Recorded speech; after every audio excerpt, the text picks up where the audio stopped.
Well, like I told you, we want to get into that interesting conversation about the extractive sector. And with me in studio are two ladies who are going to be helping us break down some of the key developments in the extractive sector. Of course, this touches on the mining industry and what it means for the SMEs, for the women in it. And what you can see on top of this table really are some of the items that have come out from the mines, and they have been refined, and you'll be getting to hear more about this, as well as the broader picture of the mining industry. Allow me to actually let my guests introduce themselves, and let's start off on my extreme left. Thanks, Abby. My name is Lucy Githaiga. I am the chair of the Association of Women in Extractives in Kenya, and this is the association that is spearheading and working with the Ministry of Mining to organize the first ever gem and jewelry show trade fair that is going to be happening in Nairobi this week on Thursday and Friday. All right. And my name is Wamboi Njora. I am the CEO of Extra Dimensions Company Limited, and as well as the chair lady of IMAC, Events Managers Association of Kenya. We have partnered with Awake to run for them the event, and also have come up as an investor for the trade fair. Having seen the need to promote women's issues in that particular area. All right. Yeah.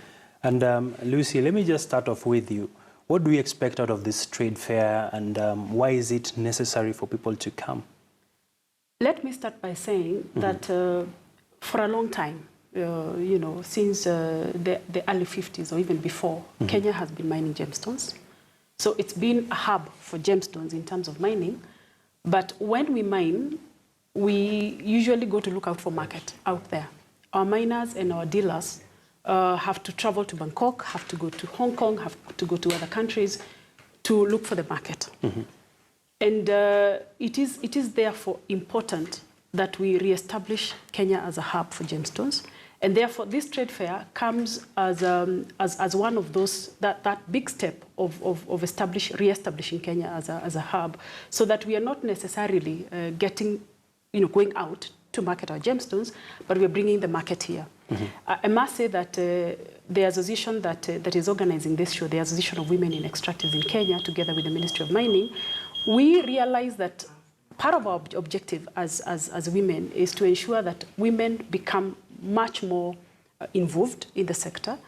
And one of our goals is to ensure that we expand our business development service. All right. Now, as part of that expansion of development service, it means, therefore, that we have to organize events that allow the market to come here, but also allow women who are mining and other people who are mining, the dealers, to be able to find the opportunities to market the products. And of course, Extra Dimensions has been a key player in this industry. Perhaps walk us through, right now, there's a lot of focus in Kenya and countries that are having these resources. In terms of the set-up framework for people to do business, for people to hire miners, the technology around the mining, how would you describe Kenya as a country? I'll not talk about the technology part of it because that is a technical aspect. For me, and Extra Dimensions, we decided to partner with the Association of Women in Energy and Extractives from the business aspect, because we saw a need. When they came to us, we realized that gems are very far from a normal Kenyan. So the trade fair is actually also geared at bringing the gemstone to the normal Kenyan who probably thinks they cannot afford it. They are there, they are available. There are more than 10 types of gems that are mined here in Kenya. And even as a Kenyan myself, I hardly knew anything about the gemstone extractives before then. But now, as I continue to interact, it is an area where women are also disadvantaged. And if we are going to keep to and honor our promise to operate within the 17 SDGs, then I saw a need to support this, because women in mining are are usually very disadvantaged. They are never on the table.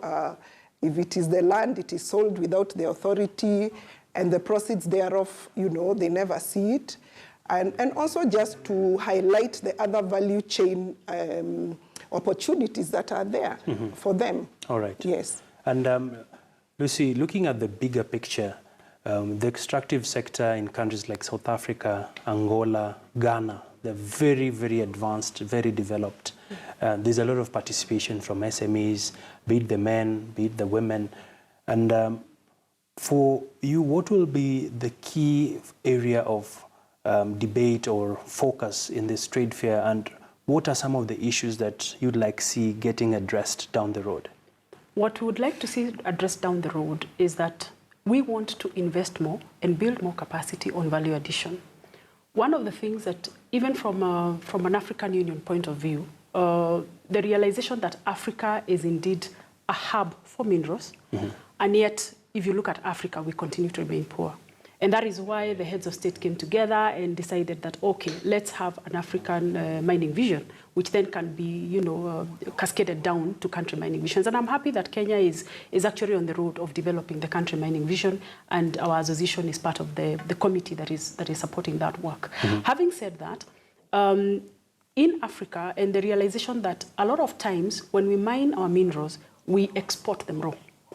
Now, there's no value addition? Yes, there's no value addition. Why? Or if there is value addition, it's very limited. Is it that we don't have the competence or the resources? What is the issue? I think it's a combination of factors. It's a combination of factors in the sense of, first, our capacity. I mean, let me even give an example of the gemstones that we are talking about. We have been mining gemstones for many years, I guess over 50 years. But up to now, it is now that the government has actually, taken the first step to put up the Gem Center in Voi, so that then becomes the hub for value addition. So you see, whereas value addition is important, and whereas we realize that it is important for us to add value to our minerals, we haven't had an equal ability in terms of capacity, in terms of technology, to be able to do that. So for us, this show is aimed at different things. Number one, as I said before, it is to bring the market to Kenya. And I need to also say that not only are we looking at bringing the market to Kenya, we are eyeing the International Colored Gemstone Association Congress in 2019, and we are very confident that Kenya is going to host that Congress, where the whole world of gemstones, will converge in Kenya. So it is a first in terms of building that ability. And Wambui mentioned the fact that if you ask many Kenyans, they do not know about gemstones. So if we are mining our gemstones, then we need to be able to also improve our domestic market, so that it's not all the time that we are looking for market out there. In fact, what happens is that people take our gemstones, they go value add, then bring to us in form of what you're seeing here. So the thing is, we would want to focus more on ensuring, number one, the market comes to Kenya and we reestablish Kenya as a hub. Number two, that we can improve our domestic market for our gemstones and our jewelry. And number three, we can actually emphasize the need for value addition. Right. And in fact, that is really in line with the Africa Mining Vision, which emphasizes that countries must take action in terms of value adding their minerals.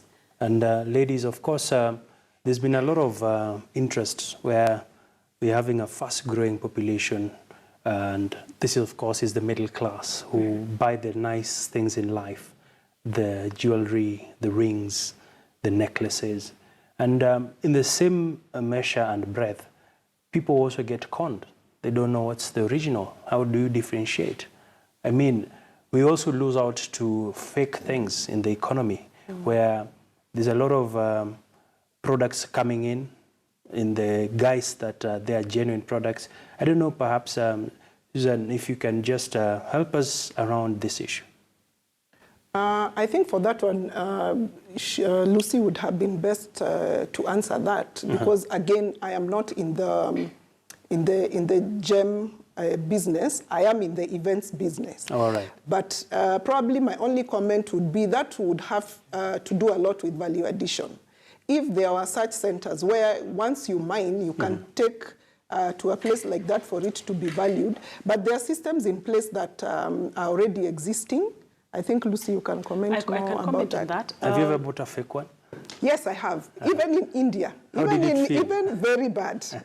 Very, very bad. So conmen are everywhere. Yeah. But I think here in Kenya, maybe it's more, because also, even when a customer buys, they really don't know what they're buying. Yeah. Right. And I think that's why the gem and jewelry fair is very important. Why? Because we want to ensure that we are linking the dealers, the genuine dealers. And we have genuine dealers. I mean, it's not like everyone is a fake. Of course, we have fakes out there, but we have genuine dealers. And it is important that when Kenyans come to the fair, then they are able to interact with genuine dealers. Now, when you interact with genuine dealers, then you know if I need my ring, if I need my pendant, if I need my earrings, this is the dealer that I go to. I mean, I don't just walk around the streets and buy from anyone.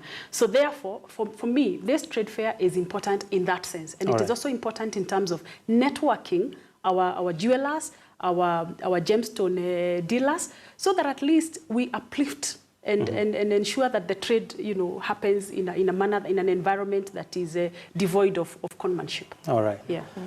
Well, many thanks, ladies, and I cannot finish off without asking. So, which gemstones are this in the first place? If you can kindly stand, if you don't mind. All this is ruby. Okay. All this is ruby, mined from Taita Taveta.